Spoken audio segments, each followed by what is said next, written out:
And welcome in the final washed up walk ons here in the festive studios. Still have the Christmas tree up. When do you take down Christmas decorations? Maybe we'll talk about that to open the show. Uh, we Just don't we don't deserve the Christmas lights though right now. we, We do not deserve the festive Christmas tree right now. there should be no spirit, no No, celebration. no. Winners get Christmas lights, losers don't. Winners we are not. Grant, G Bone, G String, and myself, yours truly, join you. Oh, just 90 minutes, 2 hours after the trans perfect. Hey, you need translation services? There you go. No free shout outs. Maybe we can get Trans Perfect as a sponsor in the new year. I think it's a Uh, dental company. I don't think it's a. no, it's a translation Is it company. really? Oh, Yeah, like I don't know. Why would they sponsor a bowl game? Who knows? But they sponsor the Music City Bowl in Nashville. Hawkeyes lose 27-24. Apologies. I sound like I don't know, I smoke a pack a day or something. I'm just stuffed up.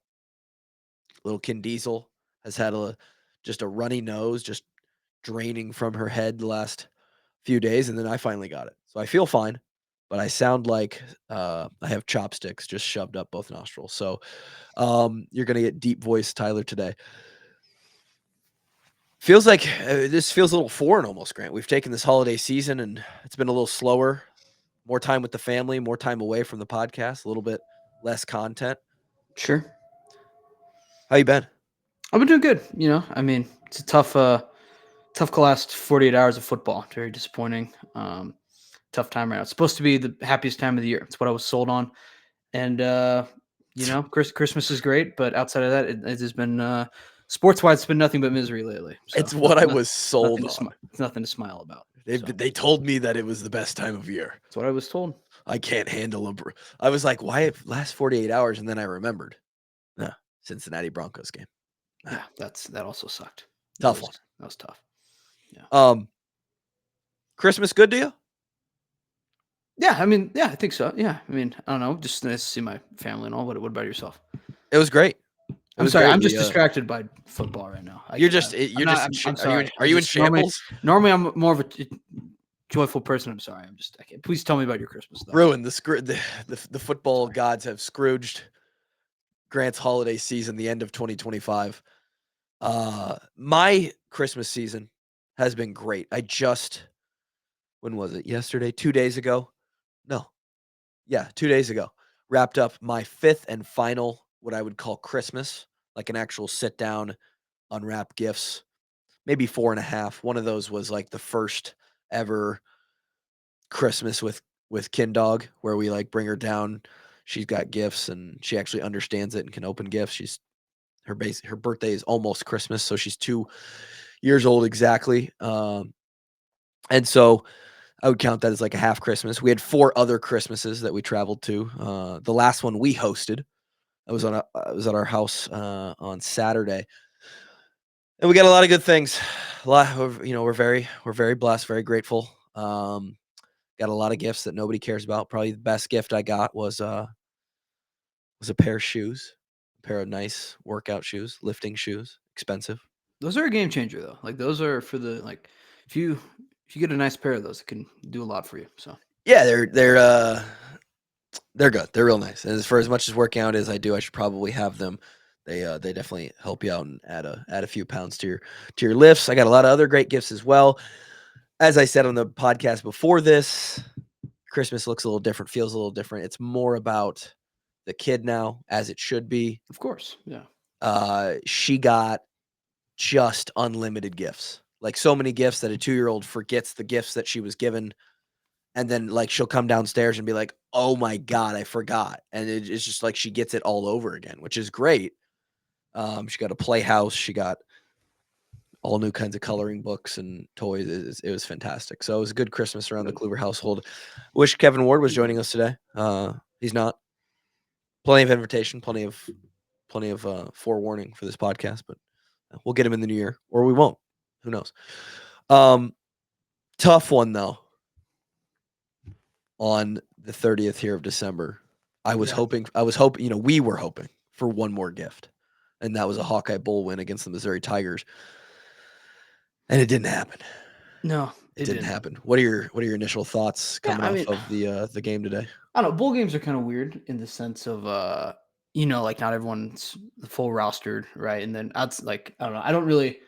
I definitely think they mean something. I'm not a part of the meaningless bowl game crowd at all. But it's also like usually like if you, I kind of land the category if you win your bowl game, like celebrate. But if you lose, it's not the end of the world. But I still am very frustrated with the result of the bowl game because this was very winnable, Mm. for sure. And then also this adds on to other like our struggle against ranked teams continues on where it could have ended today. So we could have solved a lot of problems. I feel like easily with this bowl game. That making a win would have been really nice. Is it the end of the world for me personally? No, just because it's a bowl game, right? But ultimately, I'm upset with the result.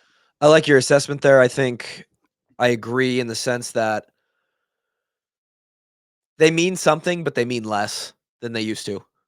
Like I'd rather lose a bowl game than trophy game regular season. Oh yeah, if you're giving me If if if you're you're giving if you're giving me me the options, yes. And I'm not diminishing this. I'm not going to show up here, right? Media put like pod reaction, like trying to diminish the game or anything. I'm upset that we lost. Right, I wanted to win this one for sure. For the get, it's frustrating stuff. But if I'm picking and choosing, that's what I'm choosing. I think for me it's one of those situations where and I think you kind of said it best. It's not it's great to celebrate a win always. Not necessarily the end of the world if you lose a bowl game and hey, this bowl game looked a lot better than several of our postseason games as of late, right? You can go back to both of our Big Ten or recent Big Ten championship games. You can go back to a Kentucky team that I believe in the first year shut us out. You can go back to the Tennessee game last year in the bowl game. We shut out Kentucky. It was the other way around. We played them back to back, didn't we? And like the first year we got Oh no, we didn't get shut out. No, but we lost. No, that's my okay. apologies. Yeah, So, a couple losses to some similar teams, middle of the pack SEC team. And then Missouri, now at least we put up some points. And we'll get to the points in a little bit. It actually looked great in the first half. You thought, "Oh my gosh." On the first drive, it's really through the Weechin return, you're thinking, "My god, this Hawkeyes offense, this Hawkeyes scoring ability is an absolute wagon." yep. Okay? This is a unit. And you thought that it might this game might fly closer to the Iowa State Miami Pop Tarts Bowl, one of all time, by the way. Just resurrections of Pop Tarts and all kinds of things happening over there on Saturday, I believe that was. Um, but then the scoring slowed down. Specifically, Iowa slowed down, and that ended up costing them. I think you want this one as a former player. Speaking as a former player now, because I know it's funny because I watched the Nebraska play Boston College on again, one of the worst surfaces in all of football. It looked like it was wet and rainy during that uh, Pinstripe Bowl, both during the game and before it, and it made for horrible conditions on the field, and they were wet and sloppy. But Nebraska ends up winning that game, and you can see on their faces like joy, like pure happiness and joy that they specifically the guys who are no longer going to put on the uniform after that game how much it means to them to get to the postseason and to win in the postseason. Because regardless of where it's at, it means something. You were put there, you went to work, you got the job done. A win is the goal. And I remember that feeling in the pinstripe game.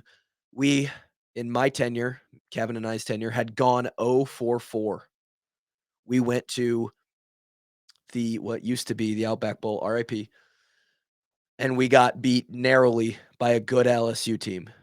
Jarvis Landry, Zach Mettenberger, OBJ were all on that team, several other NFL players. We went to the next year, and that's sort of the infamous Hawk Slayer Bowl. That was a tough one. Uh, just Josh Dobbs and his bald head and no eyebrows just worked us all over the field. That hurt. The following year was obviously the undefeated year, but we got absolutely sliced and diced by Christian McCaffrey over 3. And then in 2016, sort of a probably a more of a forgotten bowl game as of the last decade, but we went back to the Outback Bowl and lost again, this time to Florida. No blowout, but I never felt, at least the way I remember it, it never felt like we were super close in that game. It was a hot day. Our guys were gassed and tired, and just never felt like it was in our grasp to win that thing. 0 for 4. We finally get to that Pinstripe Bowl and we win. And even though we were 7-5 going into that game, and that made us 8-5 to finish the season, last game of our career. I looked up the weather conditions of that game, by the way. 16 degrees at kickoff, It's cold. cold, 30 mile per hour winds, gusts. And at the end of that game, it felt good. It felt damn good. And it meant nothing. No one cares about the 2017 win against Boston College in the Pinstripe Bowl, but it meant something to us in our senior class. And so I'm sad for the guys who didn't get that. This senior class or anybody who's graduating and has been around the program for a while, some of that doesn't translate as much now with the transfer portal. So a couple guys have only been here for a couple years, but guys who have been here since 2020, maybe even 2019, they've experienced a little bit more success outside of that 2015 season than my class did. But you still want to go out on a win, so that hurts. And I think you alluded to it too, Grant. This one felt really winnable. Like we were up 10. Yeah, it's not like And we go into like Tennessee last year with like half of like the team is injured and like we're on right. our last limb and it's like okay, like we'll see what happens. But like this game, I mean, like I believed we could win it until our last play. Like I thought we were in it the whole time. Obviously, parts of the game felt better than others, but it wasn't like we were like, oh, this is over instantly or anything. No, and it wasn't a massive spread or anything crazy, and I don't think anybody expected Iowa to not be able to compete in this thing. You had a healthy Brendan Sullivan back. I retweeted something. I think Eichholt put it out that Lester was talking about how much Brendan Sullivan had improved and how smooth he looked, and I thought, oh my God, he's unlocked. He's something right now. That's for sure. Yeah, He's I don't know with Brent Sullivan because there's moments where I love it so much, and then I think we only get those moments though because he does like he's got I don't know what it is where he's got this like kind of loose cannon to him a little bit, yeah, which also leads to the like oh it's an interception on 3rd and 2 forcing passes yeah. like you only get the crazy Brent Sullivan success plays because you also have to deal with those plays too. We played Michigan State, and their quarterback was similar. Yeah, I would say so. Aiden Childs, I think his name is. Yeah, I mean, well, like Aiden's also a very young player as well. I think I don't know how Sure. Solomon is either, but it's yeah, I'd say it's similar but different in some ways. Yeah, I'm not comparing their styles at all, but Yeah, sort of their volatility, if you will. sure. And you're right. He is exciting. He provides a lot. He gives you that one where he scrambles out to the left. He takes it. He pulls it down. Nope, I'm not going to go this way. He pulls it all the way back across the field. He goes backwards a little bit, arcs Sure. bananas around a couple defensive linemen that are in chase, and just absolutely lays his body out on the line for a touchdown. Comes up just short. But you're like, my God, this is what you want. This is what we're looking for. Right. We want somebody who can extend plays and make things happen with his legs and is willing to take chances and gives us a chance on offense. And then he throws a pick, which we've talked about a million times, how penalties, turnovers, and special teams are the biggest factors in a game. They can tell you if you win or lose a ball game, and that one pick ended up being the difference in the turnover margin today. We weren't able to grab one. We didn't do great on the turnover front. That hurt several times. A No. couple of them were questionable. One specifically, the Quinn Schulte late hit out of bounds, just atrocious. Yeah, I mean that's frustrating for sure. Just in terms of, like too, you would have gotten the because what they went down and kicked a field goal that drive, didn't they? Or did they end up punting? I don't remember specifically. I thought was that I think they kick a field goal to end that drive, and that's what puts them Yeah, up 27-24. Um, yeah. Like, and do I think that ultimately decided the game? No, but it's definitely like even they acknowledged it on the broadcast too. Like they're like, "Ooh, that you know what? That looked actually a lot worse." Like on the angle they showed on TV, and then they cut to a different one. It was like it didn't even look like you did that much. I think we averaged this season just over 3 penalties per game. Today, 5 penalties for 46 yards, which isn't horrible. It's not the end of the world, but a couple of them were at some costly points in the game. Sure. We lost the one turnover. I don't hate the time of possession. If Iowa is even in time of possession, it's 28-30 to 31-30. That's not horrible, especially when one of our touchdowns, one of our scoring drives was a kick return where we didn't possess the ball.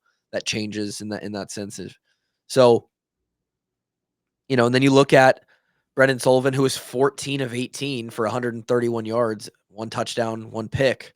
Like 14 of 18 is really good. Like I said, to start that game, we were absolutely cooking. Yeah. Well, I think the frustrating part of that is like, what's the second half stats compared to the first half stats? Like, what For happened? sure. Like Because if we score 21 points in the first half. yeah, And I think we averaged 28 point something, around 29 points this year. We talked a little bit about how that was double what we scored last year. We're going to talk a lot about Tim Lester in the offseason. I think I've got an episode cooked up that we're just going to title like grading Tim Lester in year 1.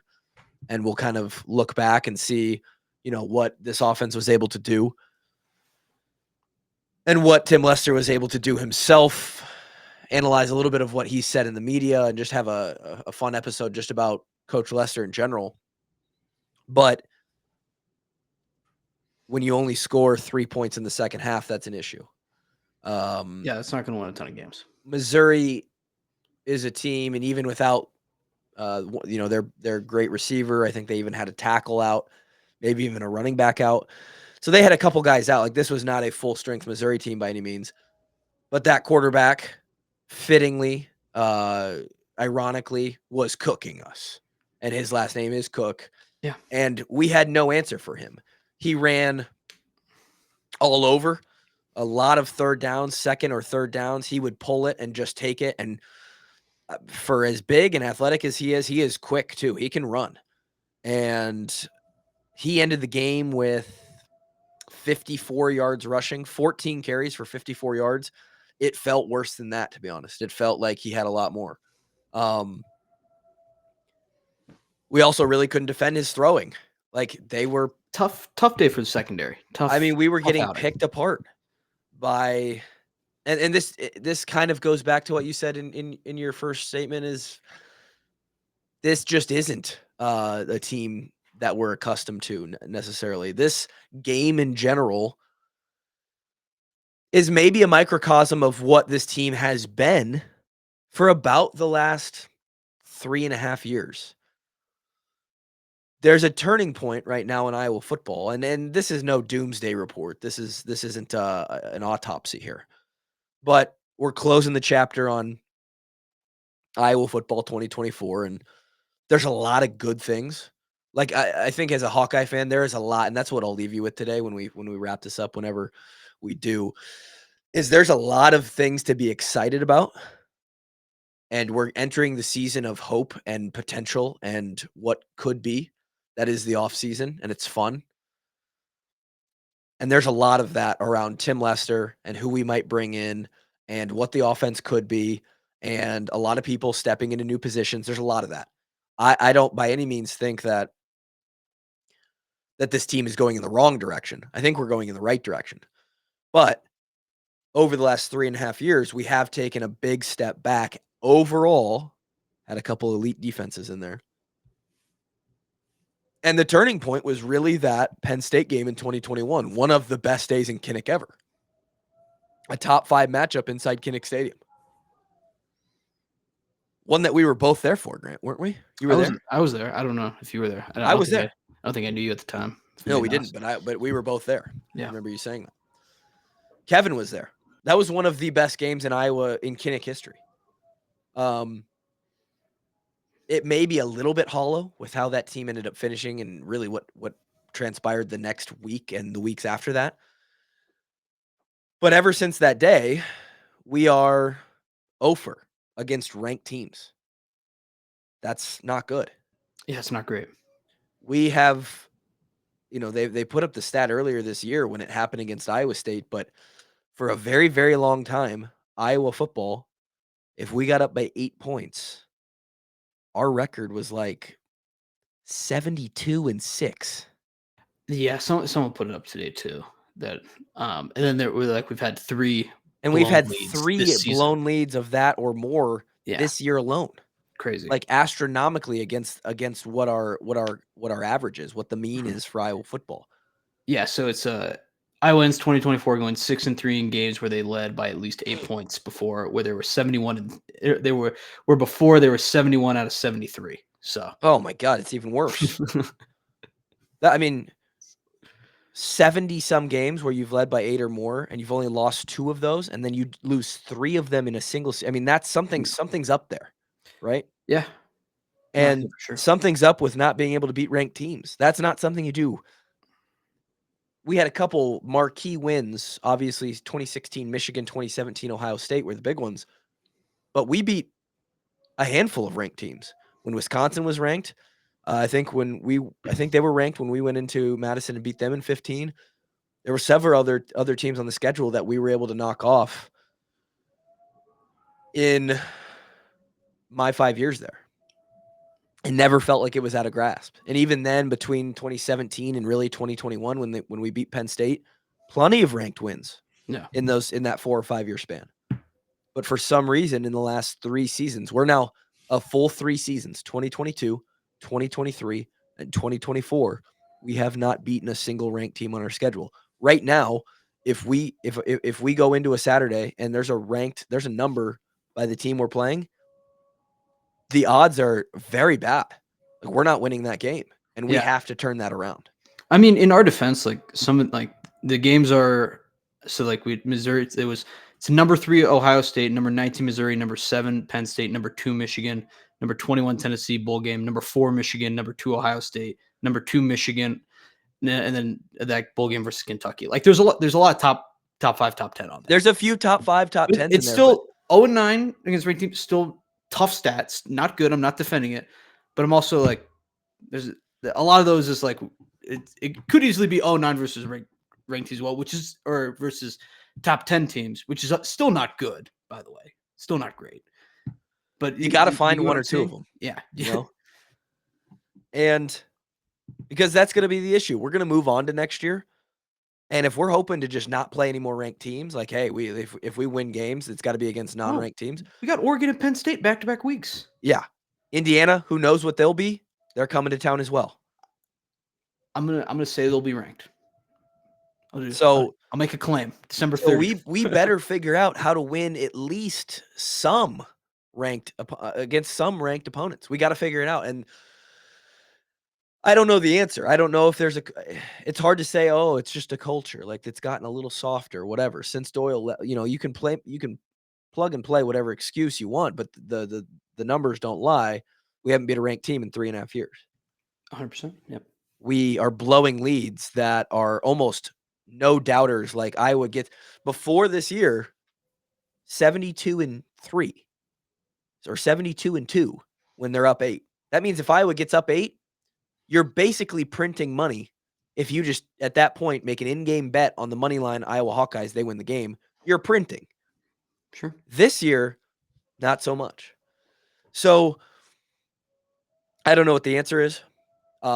Again, it felt so good. We drive down, we have an awesome drive. Like we're completing passes, we're making catches that are contested, we're throwing good balls, we're running good plays. We score on a pre-snap motion end around where even they have it kind of schemed up a little bit, and there's a guy we find a way in the end zone. We can't stop them. They're like a hot knife through butter. I mean, they diced our defense up, and I'm not saying it was a bad day for the defense, right? But and I don't know what this Michigan team averages as far as offensive stats during a game, but Missouri. Missouri, sorry. But they finished with a total of 377 yards. Yeah. And this is a Missouri team that really struggled against ranked teams too this year. Yeah, Like really bad. with Again, the full roster. yeah. So if we're doing the comparison there too. We unbelievable that Caden Weechin is not Oh, that was cool. Yeah, on scholarship. that was really cool today. We have a walk-on just absolutely dinging people, home run hitter. They pulled up the stats too. Like he had over 100 more return yards than any other return guy out there, and then just immediately ripped off another 100+ yard return. Like moments afterwards, it was awesome. Could not be more excited for that kid, and he announced this week down there at the Bullside, I believe, that he's coming back. We're gonna get Weechin for another year. He announced he's maybe coming back. 98% that he's coming back. It's like I'd say that's pretty good. it's like what's the 2 though? Like what? Well, the 2% is the fact that he's not on scholarship. Like he's not making any money. He's paying to go to school. Right. Coach Ferentz, let's find this motherfucker some cash. Like, who Yeah. do I have to talk to? Drake would be up in arms right now. Slipping under the table. A little Somebody find this guy a goddamn McDonald's bag. good. I'm sure there's a lot of McDonald's in Iowa City. I mean, the Swarm. I know the Swarm isn't the biggest coffers in the country. Let's find the kid 20 G's. He's taking it to the house. He's good.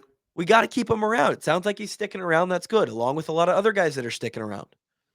Jennings Dunker, Logan Jones, who didn't play, and that was a factor. Haven't even mentioned that. It was Had a couple bad snaps today. couple of them. Yeah. Well, especially too, like if I do we want to just talk the QB sneak now?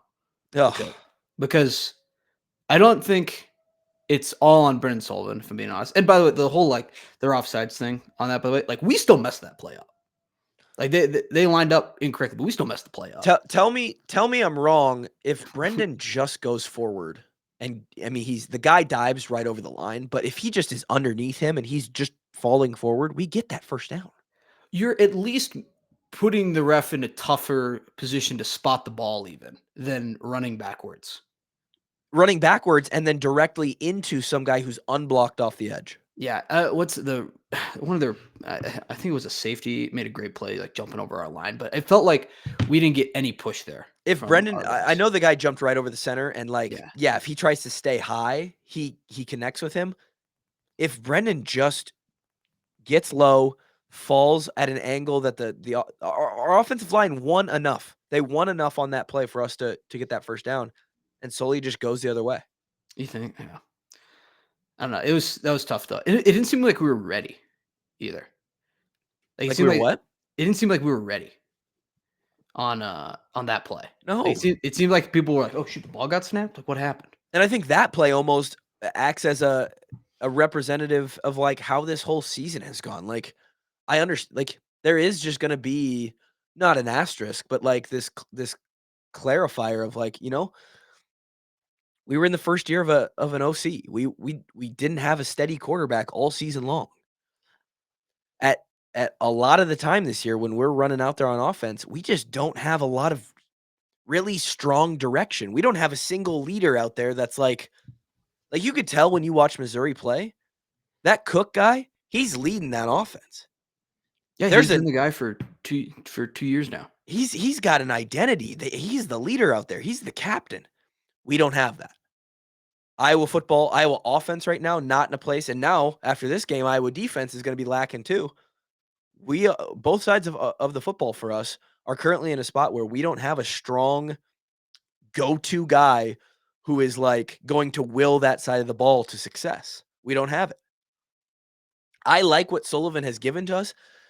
Like you said, at times, I even think he could be the guy if he was able to become more consistent, pull up the floor of his playing performance, and just like really dive into the good stuff that he does. I think he could be enough for us from a quarterback spot.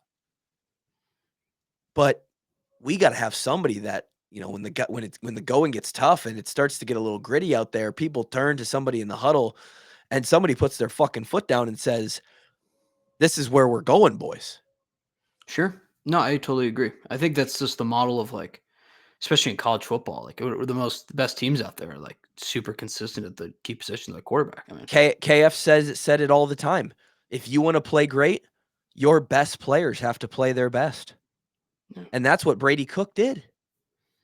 He played great.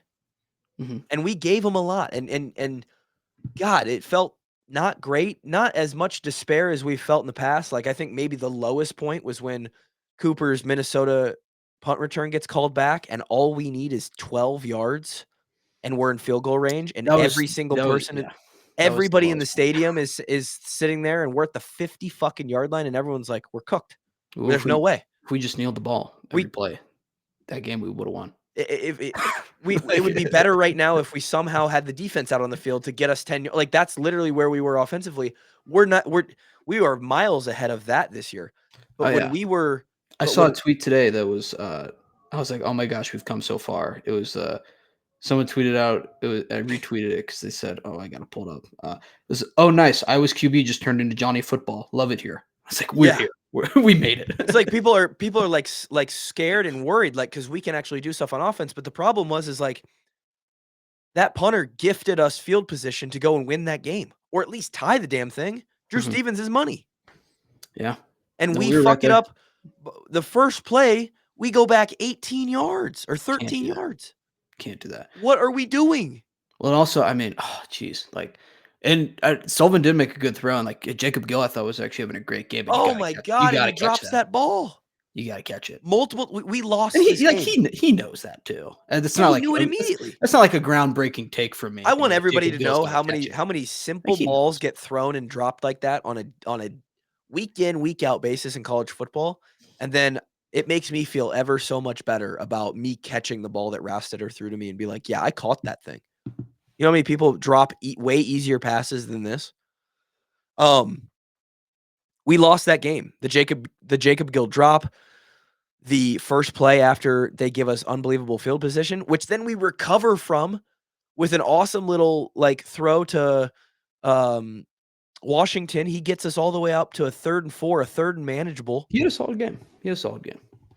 Great. I mean, we could talk quickly about the running game. Like, we didn't have Caleb Johnson, and we still ran for almost 6 yards a carry. I was really impressed with Moulton. Moulton I ran wasn't great. I Jazz wasn't low on Patterson him. ran great.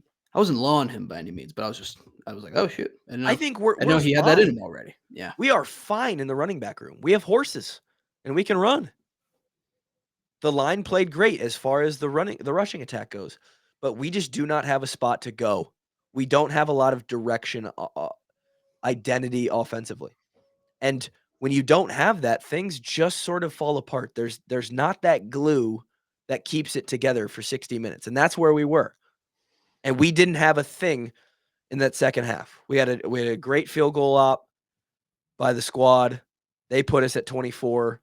That's the only 3 points the Hawkeyes saw in the second half, and it hurt us. It's tough. Can we address, also elephant in the room? My shirt from the pork producers? No, although I do like it. Top button is a choice for sure, but, Sure is. uh, Yep. we I wouldn't have punted on with 3 minutes left. I Yeah, wouldn't. I thought that Personally, was if it was me, I wouldn't have done that. well, and you heard the announcer go, "We are in a spot in college football where you do not see this very often." Whatever, fourth and whatever from the opponent's 40-yard line. Teams are going for this almost every time, and it's just an aerial shot of Kirk Ferentz like writing down a note. There's 3 minutes and 12 seconds left of the game, and they're gonna punt that mother. Like, it's just it's what they do. But you know what? We had a chance to that gave us a chance, It did. It did. and we still shit it away.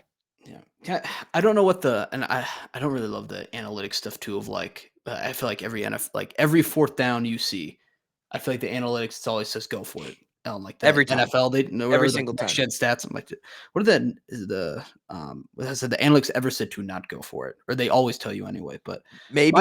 my thing is just with that, like if it were playing Minnesota, I'm all in. I'm like, right decision. I'm there. But dude, it's the Music City Bowl. Like, what do you gotta lose? I agree. I don't And know. I probably not that I ever would be put in a play caller position or have any sort of No. coordinator They're not calling me spot. to do they're not calling me to decide these things anytime soon. So, But as a fan perspective, I'm always okay with a more conservative approach. And even me in that spot was like, let's just go for it.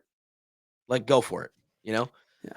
Well, I guess you mentioned too where it's like we don't have a solid guy. And like maybe if we had Caleb for this game, they would have done it anyway. But because Maybe. what it was like 4th and 3, maybe? It was short. I think less even. Maybe Yeah. 4th and 2. But Kirk's probably sitting there like, you're sitting there with your best play of like who you're gonna run it to. And he's probably like, do we just trust Reese more? Like, I don't know. Um, I don't. it's it was that was I will say that was frustrating. It was super frustrating, and Yeah. again, I don't know. It's part of why this one hurts, is because we're sitting here and we're like, but what if? Why did? What are we doing? Like all of this comes and accumulates into a 3-point loss where we had the ball with time and could have easily at least tied that ball game against I wouldn't say a great, but a quality SEC opponent in a post game. Missouri finished, I think, top 5 in the SEC, no? 9-3 season? That probably put them up there. I think probably 6 that gives them or something around there. Um, Yeah, I don't know. something like that. Uh, I do I don't know, especially too like that Jacob Gill. I believe the pass was to Gill. If it wasn't, I'm sorry, but It was. that set it up.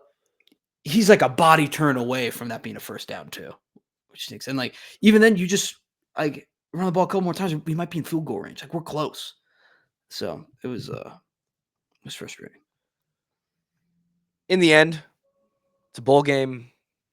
Win or lose this one, no one in Iowa history is going to be flaunting the Trans America Music City Bowl of 2024. You want to win the game. We did not win the game. Where does this leave us as Iowa football fans, part of the Iowa football ecosystem, in the end of this year going into 2025? I think that's a good question. We'll probably answer that multiple times in different ways through different questions and outlooks as we get into the new year. I got an instant thought. But For yeah, that's what I mean. okay. Take me right there. I was going to say, where does this leave you? How do you think about this season, Grant? How do we walk away from this one? What are the final thoughts on this year? All right, so we're doing like this final thoughts on this season or like what we got to do into the off season. Final thoughts on this season, how Okay. you view it, and sort of Um, the I, first steps and ideas going into the new season. I think if we're doing like thoughts on the season, I'd say this season is frustrating. There's like obviously bright spots. Caleb Johnson. I thought we had guys on defense that ended up showing up well, but it's a season that I think there was we had so many chances for our record to be totally different and to be in just a completely different scenario that the fact that we weren't there became very frustrating. And it was like not like old Iowa football where like we were getting like blown out. We'd a lot of games that I feel like were so winnable. Like I look at like Iowa State, I look at Michigan State, UCLA. Like you win all those games, the season's totally different. Like you're on the verge of the playoff Yeah. potentially. And like now, Well, if obviously, you win we those didn't. 3 games and you only lose to Ohio State, yeah, you're in the playoff. Yeah. But now, like, I mean, we didn't even sniff it this year, right? Of course, like 8-4 or not. But uh there's just it. I don't even. It's just a tough. It's a tough. It was just a interest season in terms of like the past few years like you attended to, and I'm like, this is like really like is this team great? No, but this is literally the best it could have been. Honestly, Yeah. this is as good as it got. Where All the juice was squeezed. it was so weird that like if you would have told me we had the best running back in the Big Ten for sure, potentially the country, I would have said we were going 11-1 easily. And Yeah. the fact that like we took a step back, the offense got better. We took a step back record wise. It was tough. It was tough to see. It was tough to see. Mhm. And I'll kind of add my final thoughts or my analysis on the Mhm. season here. I think it was a year that looked to be so close. And from somebody who's been on the inside and you get to look at the season in hindsight now as a total product, we weren't as close as it feels. And that's my opinion. Sure. You lose a game to Iowa State, last second field goal. You lose a bad loss at Michigan State, just a very weird game. They kicked 100 field goals, and that's how they beat us, and we just couldn't do anything. We couldn't tackle to save our lives. We go to UCLA, a team who at the time was definitely playing well, but not a great football team this year, and Mhm. you have some weird quarterback injury, not controversy, but, like, just had to throw in like, just things didn't work out. Ohio State obviously ran us out the building. They could potentially win a national championship here in a few weeks, but it looks so close. Everything's so close, right? But kind of that thing I talk about, we didn't have a guy to go to. There wasn't anybody out there that was like at least from the outside, maybe the guys on the inside felt this way, and they could, tell that you can if you're one of those guys and happen to listen to this and I'm wrong, tell me I'm fucking wrong and I'll accept that. It just didn't look to me like we had a guy like Brady Cook out there who you could turn to and be like, "Nah, he's gonna get us out of this." If you did have one of those, it was Caleb Johnson, and we didn't have him today. No. And so the it factor, those things and that culture, that vibe, that whatever that cannot be necessarily quantified, it wasn't there this year. And so all those things that feel really close, I think I think those things are products of the fact that we just did not have it. Whether it be leadership or the culture in the building or the right talent or it's year 1 of a new OC or the QB issues, go down the list. Yeah. And I'm optimistic because I think you're always, not always, but you're usually very close to fixing those things. Those things can be fixed in the off season. And that is the time of year that we're on the precipice of. And a few small tweaks. I mean, you can see what we did in 2015. We had nothing crazy. We did not have crazy talent. We had one guy drafted almost as Mr. Irrelevant. But 2015, we had everything. The it factor, we had it. It's about the only thing we had, but we had it. And it resulted in great stuff on the field. Always won the close games. Always good. We had CJ Beathard. We could always go to him, right? Desmond King on the defense. Josie, studs. Those were guys that you look to. And I think we had that on the defense this year. Again, not a lot to say tonight about the defense. They got diced. I mean, our defense as a whole this year was not what they have been. No. And I don't know what that is. We It had one of was the most veteran units out there. Oh yeah. No, I can't believe I was left stunned in some games, like especially the Michigan State one. Where I was like, I don't think I ever thought I'd see like a Phil Parker defense where I left game being like, our tackling was not good. Yeah, I think Like that at a this minimum, is like I just there were just games like that this year where I was just like, I don't know if I ever thought I was gonna if I don't know if I ever thought I was gonna see this for a long time. and I don't know if those guys on the squad, on the starting 11 of that defense or the rotations of those defensive units have an answer. I'd love to hear them talk about it. Hopefully we can get some of them on. I don't have the answer for sure. I definitely don't. And like, maybe they like don't. I say that I don't know what to do about I it. don't either. Yeah. And I think it's one of those things where they could look back on their careers or their senior year and think, "Man, I don't know what it was, but that for some reason we underperformed based on what we had." And it's over now. And I don't know if anybody will ever have the answer. And even if they did, it doesn't matter. But we did take a step back. As you said, we took a step back record wise. If we do not have an elite defense, top 5 defense, even if our offense is better, this is what it's going to look like. And the schedule only gets harder. So if we're talking next year, though, by the way, schedule next year, is it harder? Yes. Is it as hard as people are making it out to be? No. No. Not people are acting like we're playing the Chiefs, the Bills, the Ravens, like 3 weeks in a row in October, which is 72 Dolphins. like yes, Oregon, Penn State back-to-back weeks. I think it's tough, but like there's a lot of winnable spots out there too. And I think, correct me if I'm wrong, are both those games at home? They could be. I think they're both at home, yeah. Yeah, like I would. It's not the end of the world. Like I don't know. We're gonna get to that game, and a lot of people who are like, "Oh, well, downhill right now," are gonna be like, "I don't know, kind of like it. Vibes in the stadium, pretty good." I know Like, for a fact Grant's going to be like, "You know what? We're 9-point underdogs at home to Oregon, but you know what? I like the Hawkeyes here. It stinks, but I like it. I'm taking it." nine's a trap line already. That's 9. If it was this year and it was 9, that's a trap. That's a trap for sure. That's a But take of the Hawks all day. if we're talking next season, though, that's my first thing. Is like I think the schedule is hard, but it's not as crazy hard as people are making it. However, though, if we don't do anything portal wise, it might be that hard because that's just the reality of it. And like I know I'm gonna be a Hank Brown believer. I like the guy, but like we got it. We have to have more QBs than 3. Yeah. You have to I have think more than that as it anyway. sits right now, we record this at 7:12 p.m. Mhm. on the 30th, 2 hours after the bowl game. The Gronowski kid from South Dakota State is in the portal. He entered in the last 48 hours or so, and that is supposedly Iowa is going to be probably, but from what I've read, of that situation so far, it's between Washington State, where the entire staff of South Dakota State is moving to, or Iowa. I believe Washington State I thought they just got a quarterback. Am I wrong about that? Maybe they did. I don't know. Okay. So, also a guy who, excuse me, also a guy who I heard even in the Legends and Listeners podcast before he was even in the portal say, man, if this Gronowski kid entered, that's a guy you go get immediately, no questions asked. You just go get that guy. He's a proven, he's got like 49 wins at South Dakota State over the last like 3 years, 4 years. You He's a stud. Like he's stud. gonna play in the NFL. Yeah, Like and he's that's a really good. guy that Iowa, if Iowa lands him, now we're cooking a little bit. We've got some stuff going.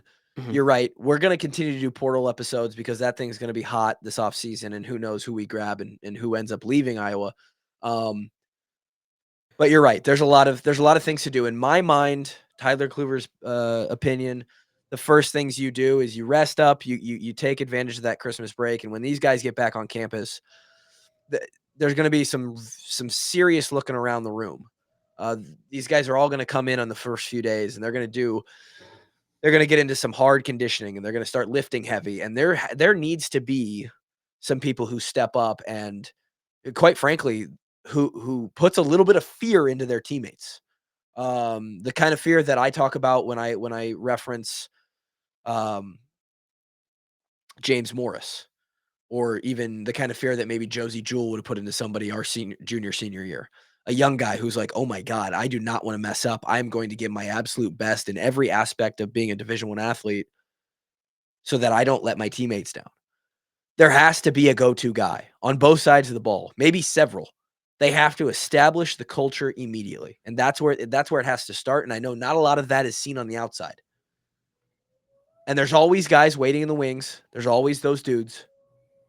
Those guys have to take control. They have to dominate off-season workouts. They have to get the culture headed in the right direction because that is an every year task.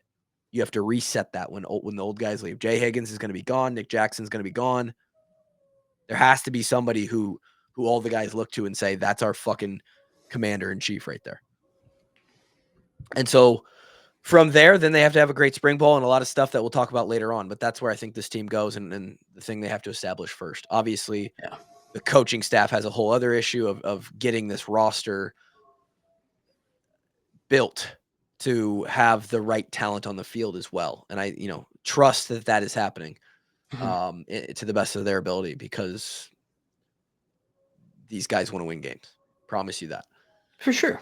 I don't say any of this stuff assuming like, oh, they just didn't want to win. I think a Like, lot of people do though. When they hear conversations like this, they think, God, our coaches are just picking their ass. They're not even in the portal. They're not doing anything. no, we're definitely okay. The portal stuff is I don't know. I'm careful with my wording around the portal because like I like honestly it's Christmas or whatever, right? I think we have 3 portal guys, 2 maybe. Like that's just not it's not gonna do it, especially for like what we need. Yep. It's not gonna be there. And I don't know, I trust our development, like especially like deep like areas like secondary really like struggled today, Yeah. right? And like guys like Deshaun Lee, TJ Hall have been getting picked apart on Twitter. But like I remember early games like with Jamari being like, woof, this Yeah. is rough. But then like look how good Jamari got. So like I'm easier with development on that, but especially on the offensive side of the ball, like I want Lester to be able to get your guys so like we can really see what you want to do, Yep. right? And if we're not getting the guys, like what are we doing around? I don't know. Like it's a little bit frustrating. Like Sullivan too, like we were discussing earlier of like there's a lot of moments I with him, but a lot of the times they're just like he's throwing picks. It's not very good, forcing stuff. Like if he's the starter next season, I don't think it's the end of the world. But there has to be something we go get around him to help him out. Then If he's a starter next season, there's a probably a checklist of 5 things offensively that we better have checked to counter. I'll just call it the volatility that Brendan Sullivan brings because I don't think he's just going to lose that, right? no, I think Guys who you are give who they him are. more time as like this is QB1 reps, QB time. Yep. I would expect him to get better, Right. right? But also, like I don't think he's ever gonna not be. like that. It's deep within him. You It's can't get rid it's of part of who he it. is. It's part of the fabric of Yeah. Brendan Sullivan, and it's what I love about him. Oh, for sure. Yeah. And if he can clean it up to the point where it's not ultimately detrimental, like it sways to the side of he is a net positive, Yeah. that's great. Um, but there's, and maybe we'll go over that checklist that would have to happen if Sully's going to be the guy. They are still looking for a quarterback. We are going to have David Eicholt on and plenty more in the offseason to kind of update us with this news and stuff. That's basically it. I had a great year podcasting with you, Gmo. I had a great year being a part of this. I love doing this every week and talk about Iowa sports and especially the football team and whatnot. Getting to hear talk with you, Kevin, and Drake sometimes if we're lucky. I'm thankful that we have. It's wild to me every time I do this, and I'm like, oh wow, like people. There's a lot of people who really care about this. I'm really thankful for those people as well. I echo everything Grant just said. It's amazing to be able to continue to do this, and we don't plan on stopping. Slow season here around the end of the year as we wrap up 2024, but we're gonna hammer 2025. Try and get every single guest, every guy that's graduating, anybody who's relevant. Continue to bring on repeat guests that have and add value to the show, and I'm excited to do it. We're also excited to work with anyone and everyone who wants to be a part of the walk on mission.